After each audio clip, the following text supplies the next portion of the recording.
Hello friends, मैं हूं अजीज। आप देख रहे हैं मूवी स्टॉक चैनल, जिस पर आज मैं रिव्यू करने वाला हूं नेटफ्लिक्स पर रिलीज हुई रिप्ली सीरीज को, जिसका अगर आपने ट्रेलर या फिर कंटेंट के बारे में आपको कुछ भी नहीं पता है तो जितना दूर रहोगे उतना अच्छा है। क्यों तो उस पर इंट्रो के बाद ही बात की जाएगी, लेकिन सबसे पहले आ जाए कहानी पर। तो इस सीरीज की कहानी रिप्ली नाम के कैरेक्टर पर फोकस करती है, जिस कैरेक्टर को पैट्रिका ह्यूग स्मिथ की novel the talented mister replay से उठाया गया है, या फिर कहूँ ये पूरी सीरीज ही उसी पर बेस्ड है। जिस पर अगर आपको याद नहीं तो 90s के दौर पर मैट डेमन, जूड लॉ इनकी एक फिल्म भी आई थी, जो कि यहाँ मैंने देख रखी है। यानी देखा जाए तो ये कंटेंट मेरे लिए नया नहीं है, लेकिन मैं देखना चाहता था कि नेटफ्लिक्स इतने टैलेंटेड एक्टर्स को लेकर के इस सीरीज को जिस टोन पर डायरेक्ट कर बना रहा है उस पर कितना ज्यादा अच्छा है, जिसे आप अनफॉर्चुनेटली अपनी फैमिली के साथ बैठ करके नहीं देख सकते, क्योंकि इस सीरीज में थोड़ी बहुत जो न्यूडिटी डाली गई है जिसकी जरूरत नहीं थी, बट फिर भी डाल करके शो ने अपनी एक मेजोरिटी ऑडियंस खो दी है। जिसके बाद मास ऑडियंस के लिए भी ये शो पूरी तरीके से बोरिंग और डल है, जिसे अभी ही रेटिंग की कैटेगरी के हिसाब से डी में रख दो तो बेटर रहेगा। लेकिन जो कहानी की मैं बात कर रहा था, अब उसे कंटिन्यू कर लूं तो रिप्ली नाम का कैरेक्टर जो दिमाग से ही काफी ज्यादा शातिर है, तो उसे मिस्टर ग्रीनलीफ की तरफ से अपने बेटे डिकी को लाने का मिशन दिया जाता है, जो कि जवानी में ही अपनी रिटायरमेंट की जिंदगी के मजे ले रहा है। और अब वहां जाकर के रिप्ली, वो कहते हैं ना कि कितने बुरे से भी बुरे स्टेप लेगा ये सीरीज, उन पर बहुत ही अच्छी तरीके से फोकस कर आगे बढ़ेगी। जिन सब की डिटेलिंग के लिए तो आपको ये सीरीज, जो कि 8 एपिसोड्स की है, देखनी होगी, जिनमें से हर एक एपिसोड्स ऑलमोस्ट एक घंटे के है। यानी कि ये सीरीज आपका बहुत ही अच्छा खासा कीमती वक्त मांगती है, जो अब आपको देना भी चाहिए या नहीं। चलिए उन सब पर बढ़ते हैं, लेकिन इंट्रो और हाँ, मेरी डिमांड भी जो की है चैनल को सब्सक्राइब, वीडियो को लाइक और शेयर करने की।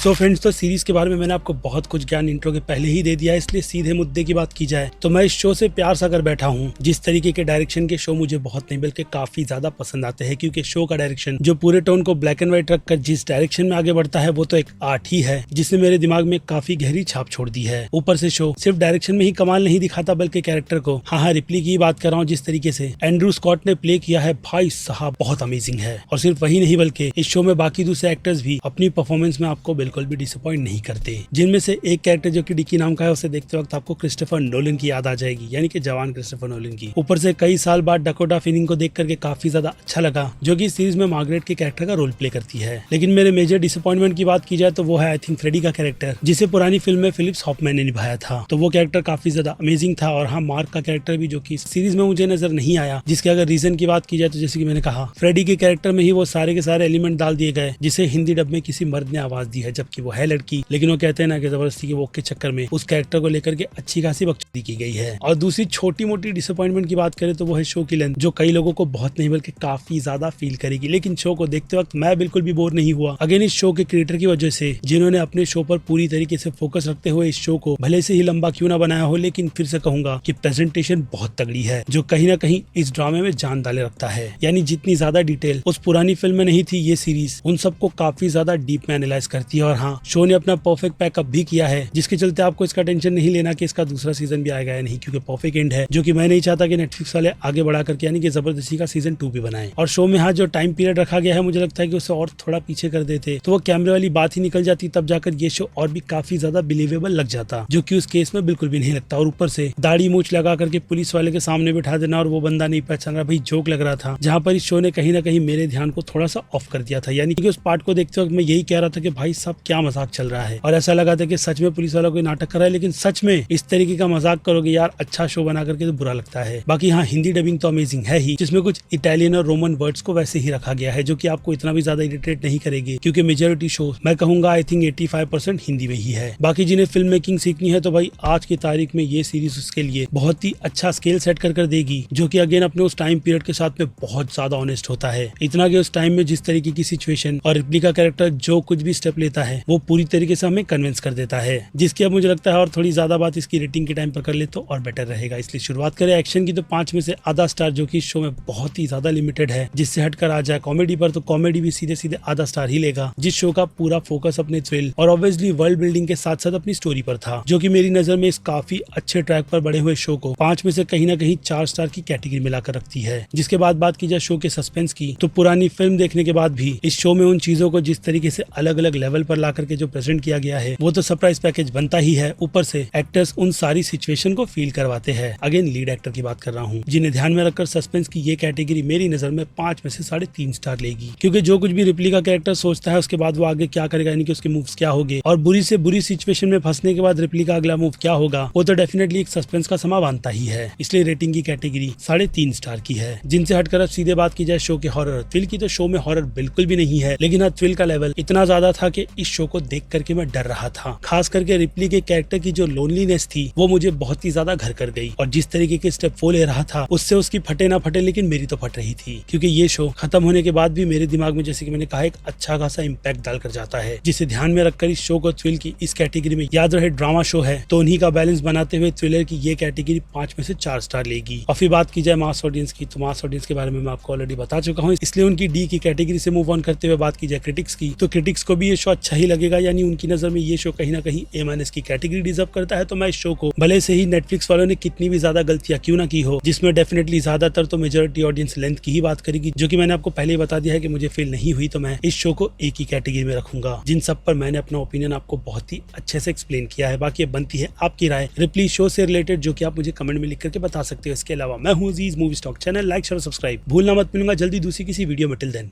बाय।